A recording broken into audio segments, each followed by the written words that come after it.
Existem alguns estudos, até doutorais, que tentam entender como o cristianismo sobreviveu. Há vários estudos que mostram que os movimentos, eles sobreviviam, duravam por causa de poder político, de violência, imposição de violência, poder financeiro, o Estado apoiando. E o cristianismo vai contra, no seu início, todos esses pontos. Não tinha poder humano, não tinha influência política, não tinha poder civil, não tinha poder monetário. Então a pergunta que esses estudos fazem é como o cristianismo sobreviveu, como ele cresceu. E alguns desses estudos chegam à conclusão que o cristianismo ele sobreviveu pelas coisas que Jesus inaugurou. Eu não sei se você já pensou sobre isso, mas há várias coisas que Jesus inaugurou. Por exemplo, a humildade.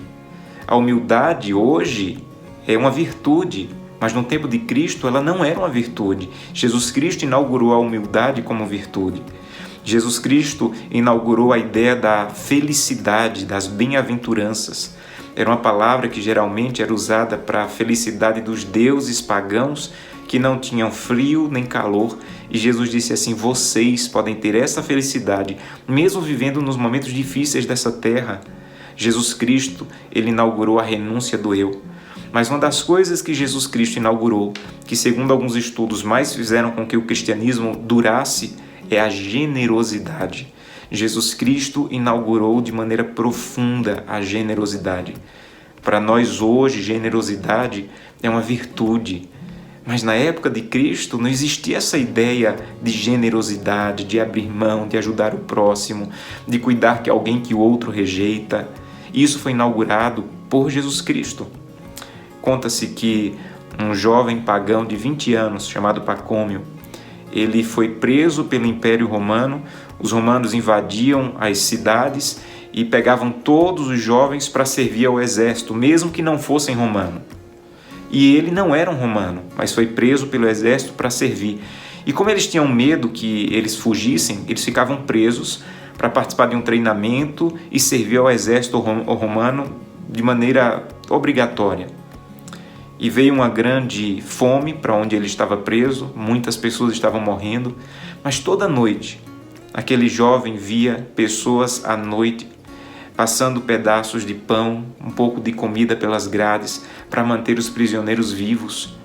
E ele se perguntava, no momento de tanta fome, onde pessoas estão padecendo, quem são essas pessoas que vêm à noite, arriscando a própria vida, alimentar os presos?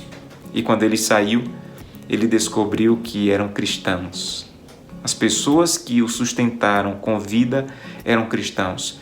Ele começou a estudar a vida dos cristãos, o Deus dos cristãos, até que se tornou não apenas um cristão, mas um dos líderes da igreja da antiguidade. Um dia o imperador Juliano, ele decidiu levantar o paganismo, reacender o paganismo. E ele disse uma coisa que marcou profundamente a história. Ele disse que não era possível. A dificuldade de reacender o paganismo era que os cristãos alimentavam não apenas os seus próprios pobres, mas até os pobres pagãos eram cuidados e alimentados pelos cristãos. E isso, a generosidade dos cristãos, fez com que quanto mais se tentasse destruir o cristianismo, mais forte ele se tornava.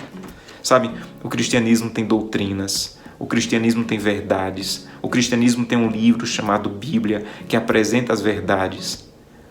Mas antes de chegar com teologia, com doutrinas, os cristãos chegavam com amor.